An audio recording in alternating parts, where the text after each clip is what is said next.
세월호 3법 후속 조치로 오늘 오후 협약식이 개최될 예정입니다. 지난 금요일 세월호 특별법 협상 타결 이후 유가족 회의에서 제안한 진실규명과 안전사회 건설을 위한 대국민 서약식에 대해 우리 당은 적극 검토할 것이고 이에 화답한 면담 후 협약식을 개최할 예정이라는 말씀을 전해드리겠습니다.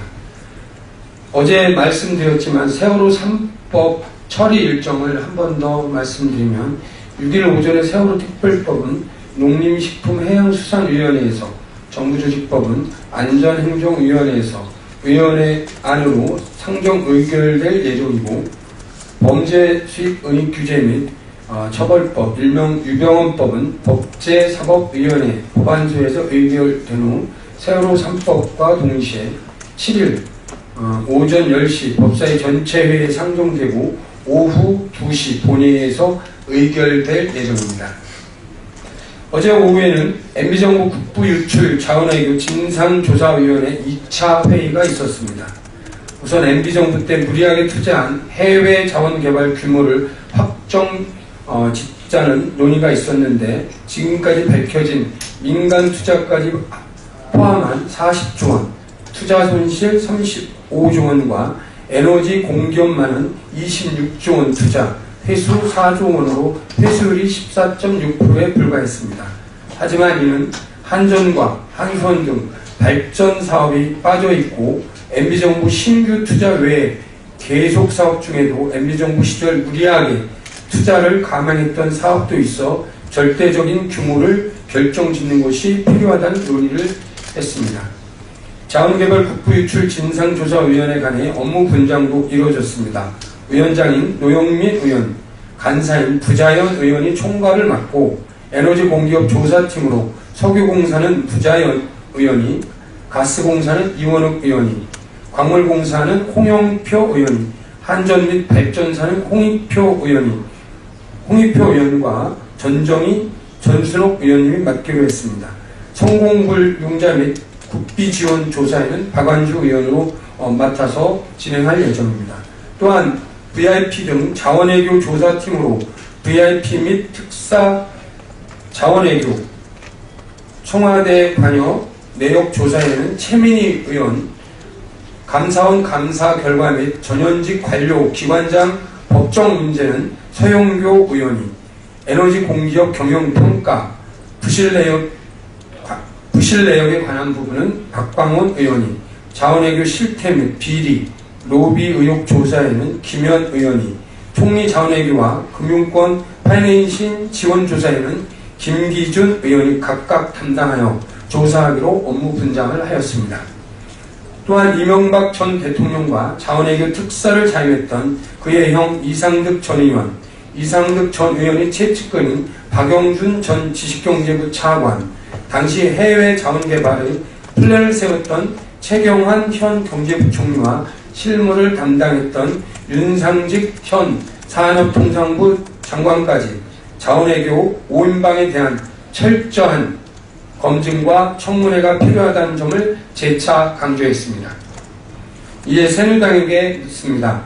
새누리당은 자원외교 청문회, 국정조사에 동의하는지 여부를 이제 밝혀야 합니다.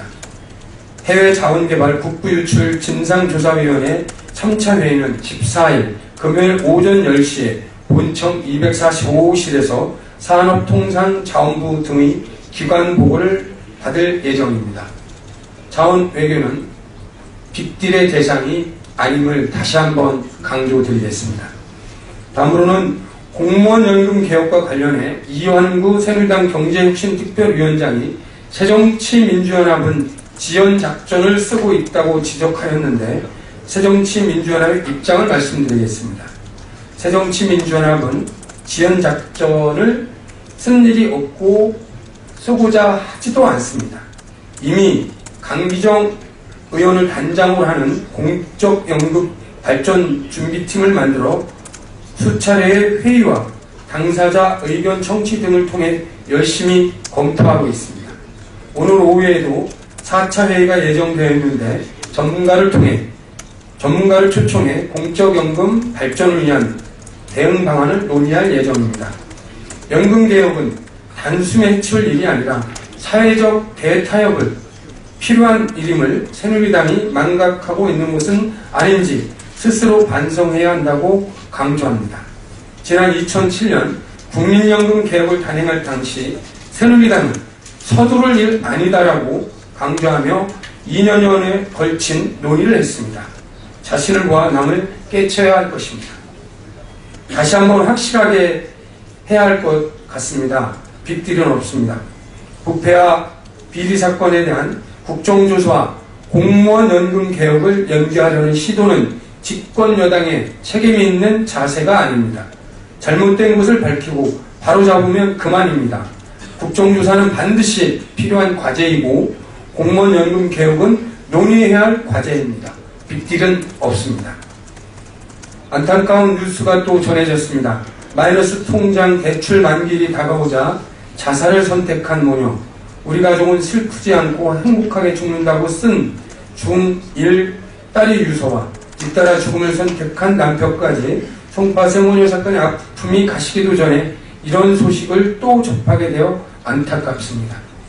비대 허덕이고 극단적 선택을 할 만큼 어려운 상황에서 기초생활보장 대상자도 아니었다고 하니 정부의 무능을 지적하지 않을 수 없습니다.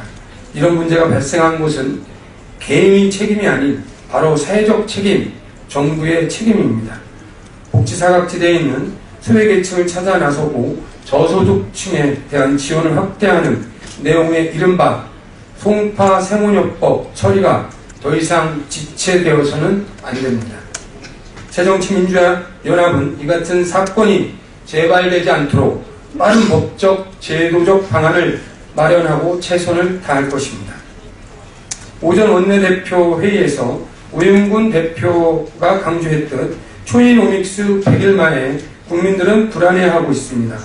올해 8월 기준으로 재정적자 규모가 35조 원, 세수 결손도 10조 원에 육박합니다. 나라 국가는 비어가고 있고 국민은 비대 허덕이고 있습니다. 때문에 박근혜 정부가 준비하고 있는 서민 증세가 아니라 부자 감세의 철회가 해법입니다.